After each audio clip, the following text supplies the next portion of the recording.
All right, so in this video, we're going to talk about the changing of the ages and how important it is. And if you don't think it's very important, you might want to stay tuned for this one, because the change in the coming of the age is very important, and it's talked about all throughout the Bible, okay? The coming and the changing of the age. Now, what does that mean? Because depending on the Bible translation that you have, you're going to see different words, okay? You might see the end of the world, but the reality is the actual translation is the age. The word is age, and it's the end of an age. What does that even mean? Well, to start, you have to understand this topic, okay? And this is, again, we're going to talk here about the changing of the ages in the sky, which is the changing of the constellations. Because as most people know, there are 12 major constellations, major zodiacal, they're the 12 zodiacal constellations, okay? And these constellations have been drawn on pyramid walls, all right? They are written about in the Bible. They are on church and cathedral stained glass all over the world, everywhere, loaded all over the place.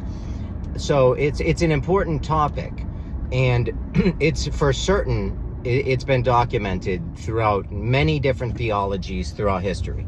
So an age is, the changing of an age takes approximately 2,120 to 50 years.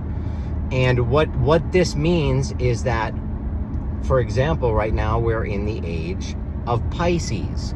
So when we look up at the sky and we see these 12 signs above us, okay, and we know that they're constantly changing and moving around. The thing is, if you don't know this, they're the same 12, and they've been the same 12. Now, they've been added on because it can kind of be proven that at one point there were less. There were most likely 10, and maybe there were less and less and less as civilizations added on, because what the constellations are pictures in the sky made that the stars form.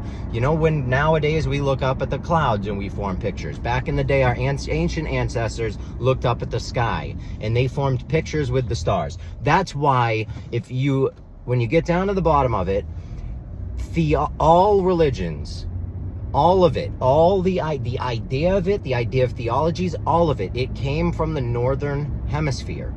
That's because we are the hemisphere that we have the North Star. We see the North Star, which gives us a central point, because the North Star is the center point, and all the other constellations are fixed in their position and they rotate around. And the North Star is the only star in the sky that doesn't move. And some people will argue with you, oh, it's moved over thousands of years. It can't be proven, okay? Thubin, can't be proven, none of it. I'm going to carry on.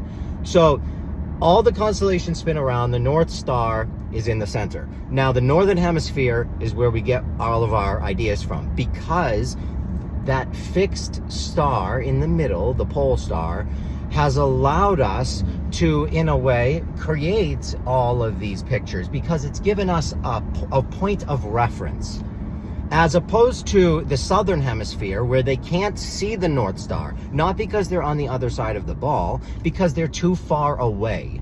It's a perspective thing, okay? I've talked to people that live in Australia that 100% agree, that are flat earthers, so don't tell me, you're old, people from there aren't even. Yes, they are. The ones with intelligence are. So we have a point of reference. Now, that's why it all comes from here. So now you have these constellations circling around you. What's going on, what an age is, like I said, it takes 2,120 to 50 years to change. The age is, if you're looking at the sky on the spring equinox, okay, and whatever constellation you're looking at, if you're looking in the eastern horizon, whatever constellation you're looking at, that constellation is what age we're in. And you can determine this on that one day a year. If you can get that one day and you can go and do this, you can determine, okay, I'm here. And now, depending on the exact positioning of that constellation, you can actually place where we're at in that age. Now, Aquarius, which is the next constellation, is coming in, but it's still approximately, 200 to 300 years away. So it's coming in, but Pisces, we're at the tail end of Pisces. Now, why is that significant?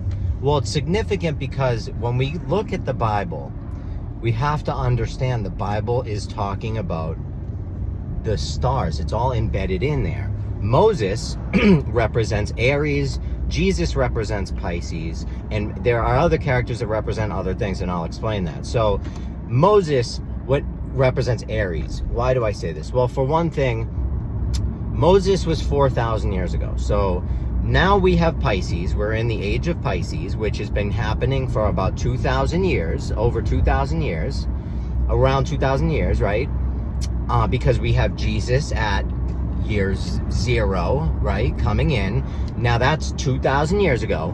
Before him was Moses. That was 2,000 years, which was an age. The age before Pisces was Aries, okay? Now, when Moses came down from Mount Sinai, he had the tablets and he threw them down, and they were worshiping, what were they worshiping? They were worshiping a golden calf. The golden calf was symbolizing the age of Taurus, which is the age before Aries. The order in ages, the order of the constellations goes Taurus, Aries, Pisces, and then Aquarius. So the Bible encodes all 4 of those ages. So essentially the Bible is encoding 8,000 years of sky and constellation. Now, what am I talking about still? If you're still not following me. Now, when he comes down and they're worshiping the golden calf because it was Taurus, the age of Taurus, what happens is he says, no, we're worshiping this wrong. You're all worshiping this wrong. We need to worship in a different way. We're worshiping the wrong thing. We need to now worship, and we need to now blow the ram's horn. And now for 2,000 years, the Hebrews blew the ram's horn. That's why when you look up Moses, okay, in Moses' time, there's always a ram's horn. He has horns in all the statues of him at the Vatican and all over the place, all the paintings of him. He has horns. They say it's because the sun shining through his hair gave him horns. But come on, man, there's some serious horns in some of those statues. Like, that's clearly not the sun. That's a horn. Moses signifies that he was Aries, okay, and they're changing now, going to Jesus, who was Pisces. Jesus is Pisces because he is the fish. Jesus is the sign of the fish. And even the stickers on the back of the cars are the fish. Now, he's the 2 fish. He fed the people with the fish. It's all about the fish. Now, in the Bible, so now you have Jesus, now you have Moses, okay, who it's the age of Aries. He comes in and says, it's a new age. We have to worship it this way. Stop worshiping the bull. It's not the age of the bull anymore. It's now this age. Stop it. And many people didn't want to listen, okay? Now, when Jesus came in, it's the same thing.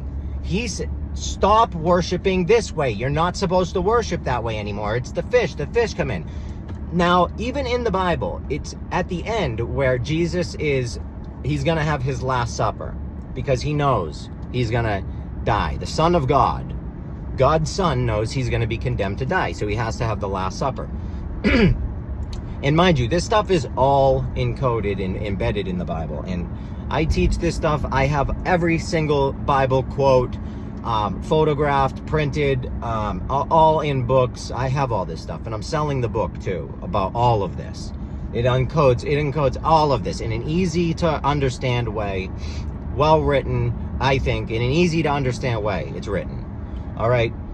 because there are books on this, but they're very complicated to even understand. They're hard to read. So I'm trying to help people understand this in a very simple way.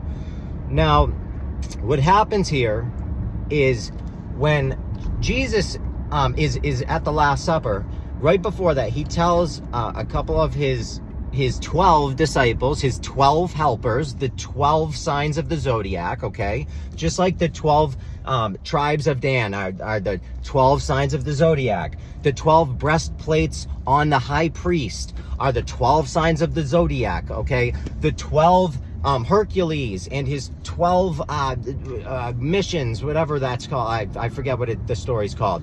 But it's the 12. It's 12 everything. It's the 12 zodiacal signs. There are, I believe it's around, what was it, 300 something times they mention the 12 in the Bible. They talk a lot about 12. They're referencing the zodiac, okay? Now, when they're about to have the Last Supper, he sends 2 of his apostles in, and he says, look for the man with the water pitcher.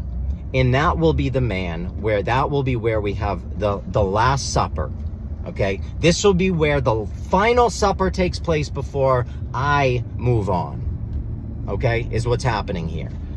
And what you need to understand is, in ancient times, for one thing, men did not carry pitchers of water in the street. That was a woman's job. You would never in a million years see a man carrying a pitcher of water in the street. So just to even write that when they wrote the Bible is fishy. That's something weird is going on, because they wouldn't have written it that way, even because they knew that back then. It wasn't a custom for a man to do that. That would be completely insane.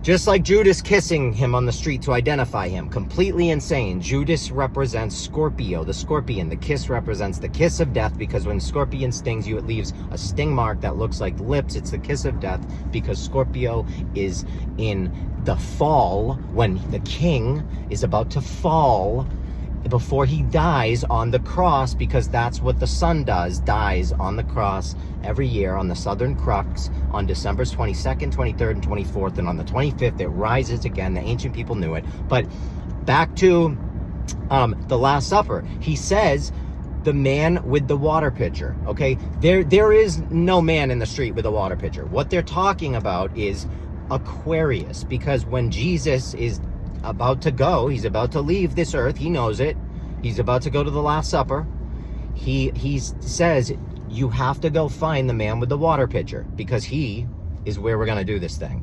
He's up next. The man with the water pitcher is Aquarius, which is preceding Pisces in the sky, okay? And that's the next 2,000 years. Now, even Judas, like I was just talking about, the kiss of death, okay? That's where the mafia gets the kiss of death. It's a symbol, because the king in the sky is, of course, Leo the lion. Leo the lion was the king in the tribe of the lion in the tribe of Judah, right? And he is the king. However, they're referencing the king of, the king of God, the king of the world, Jesus, dying because he gets kissed by Scorpio, the kiss of death, so you have the king, Leo, which is a summertime constellation. And when the summer turns to fall, Leo falls out of the sky. This is where we get the whole idea of fall from in the first place. And as that's happening, Scorpio is the constellation you can then see. And Scorpio is the scorpion. It kisses Jesus. It's a symbol. It's a metaphor. Because after that happens, the next thing in the sky that's extremely significant is what I just explained, the winter solstice, which a lot of people don't realize what it is. On December 22nd, 23rd, and 24th, the sun sets in the same exact location. The only 3 days a year that's happened. It's been happening forever, for a long, long time. And the ancient people wrote about it. It's written about in the Bible when you learn how to read it correctly. Just like, it's like a fairy tale story in a way. The tortoise and the hare, it's not about a race, okay? So if you read that story and you think it's about a race between a rabbit and a turtle, then you lost the whole idea of the story. And that's what's happening a lot of time in this world right now with things. If you want to learn correctly how to read things and how to do things, follow me. If not, I love you all. And it's okay if you don't. It's okay. You know, not everybody's ready to learn certain things. But when you're ready, you might want to learn. Until then, I love you all. And this is for entertainment purposes. I love you.